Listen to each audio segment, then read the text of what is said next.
Hello guys, আমি Tisha. Welcome back to my channel. তোমরা কেমন আছো? আশা করছি সকলে খুব ভালো আছো। আমিও খুব ভালো আছি। আমার একটা কাকার বিয়ে ছিল, তার বিয়েতে গিয়েছিলাম। কাকা বলতে আমার ঠাকুমার ছোট বোনের ছেলে, তার বিয়ে ছিল। আমি আর আমার ছোট ভাই গিয়েছিলাম।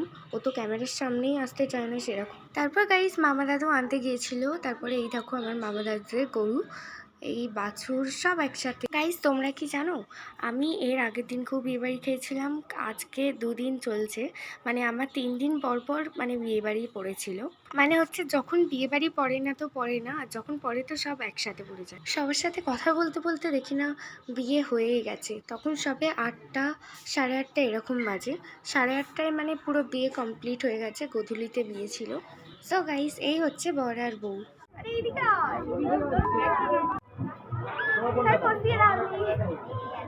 অনেকক্ষণ ধরে অনেক ছবি টবি তোলা হলো। চলো এখন খাওয়া দাওয়া শুরু করি। গাইস, প্রতিটা রান্না এত সুন্দর হয়েছিল কি বলবো। ছিল ভেজিটেবল চপ, স্যালাড, নানপুরি আর চানা মশলা ছিল। তারপরে মাংস আর হচ্ছে ফ্রাইড রাইস। গাইস, হাসির কারণ শুনলে তোমরা নিজেরাই হেসে ফেলবে, কারণ হুটহাট ভিডিও করছি, তার জন্যই আমরা হেসে ফেলাচ্ছি।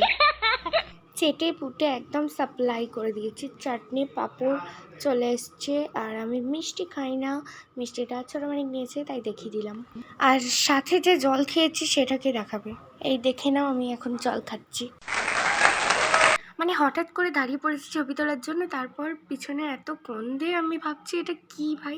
তারপরে দেখে না ঘুঁটে দিয়েছে।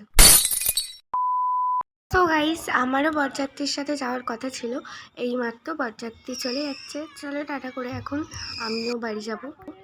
তারপর অনেকক্ষণ মামা দাদুদের বাড়িতে ছিলাম। সো গাইস, চারিদিকে দেখো কি সুন্দর সুন্দর ড্রয়িং করেছে ছোটো মানিক।